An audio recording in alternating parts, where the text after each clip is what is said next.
Global Aerospace provides valuable information on UAS rule changes in the U.S. KISS PR brand story. Over the last 2 years, several new rules for commercial operations have been introduced by the Federal Aviation Administration, FAA, as part of the long-term aim of integrating drones into the National Airspace System, NAS.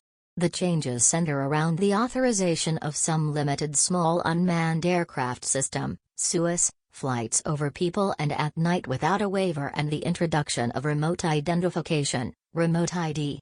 These changes are all based on Part 107 and do not amend any other operating requirements. Flights over people.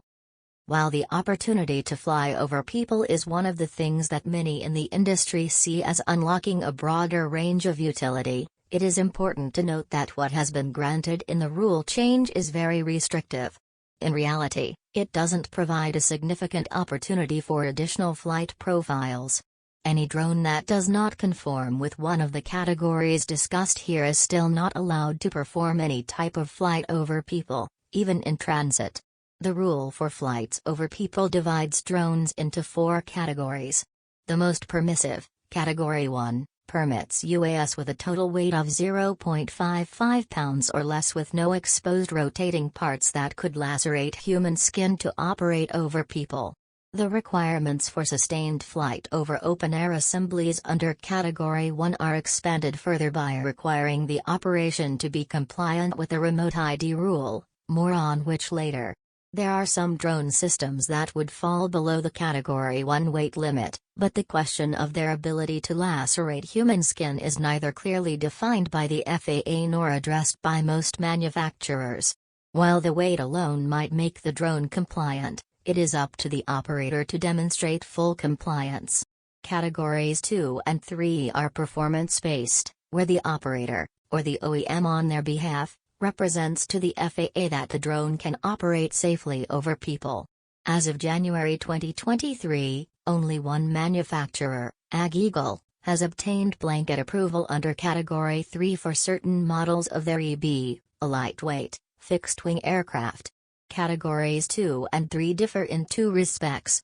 Category 3 deals with heavier drones that can produce up to 25 foot-pounds of kinetic energy and, additionally, may never operate over open-air assemblies. Category 4 goes further still, requiring a Part 21 airworthiness certificate and a documented system for maintenance and inspection. This rule is designed mainly for large-scale enterprise drones. Night flights. Another change introduced in 2021 allows Part 107 certified operators to fly at night without a waiver. To comply with the rule, operators must complete FAA recurrent training, which includes specific modules on night flying. Additionally, the drones are required to be fitted with anti-collision lighting that is visible for at least 3 statute miles. The light must have a flash rate sufficient to provide collision avoidance and be mounted on the top of the aircraft so that it can be seen from above. Remote identification. Perhaps the most controversial piece of regulation introduced in the last few years relates to drone identification. Simply put, remote ID gives the drone in flight the ability to broadcast location information that can be viewed by other parties. This information will include a unique identifier and the drone takeoff location, allowing law enforcement to ascertain key data about, for example, a drone operating in an unsafe manner. In addition to providing a layer of accountability today, remote ID is seen as another foundation of safety as more complex drone operations are contemplated. There are 3 ways operators can comply with the new rule. The first is to operate a drone that has remote ID built in. This was required of all new drones sold after September 2022. The second route is to use a drone with an aftermarket module attached.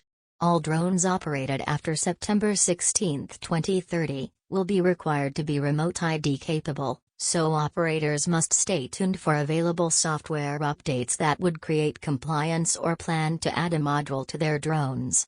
Lastly, drones can be operated without remote ID capability at an FAA-recognized identification area, FRIA. These are typically remote-controlled flying fields and schools. It is worth noting that this rule applies to private drones as well as commercial ones. However, hobbyists are only required to register once for all their aircraft, while commercial drones must be registered separately. Moving the needle. These rule changes help establish the criteria for more extensive drone operations.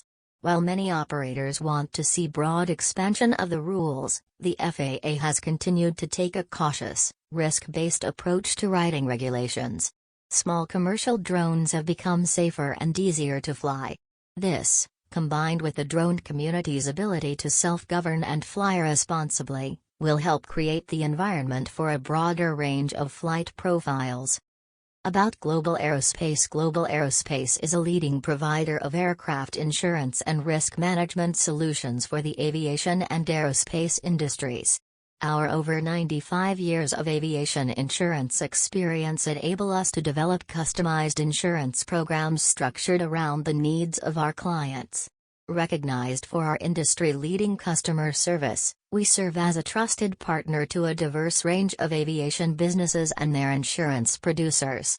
https://www.globalaero.com/ Global Aerospace Media. Contact Suzanne Keneally, Vice President, Group Head of Communications. 1-973-490-8588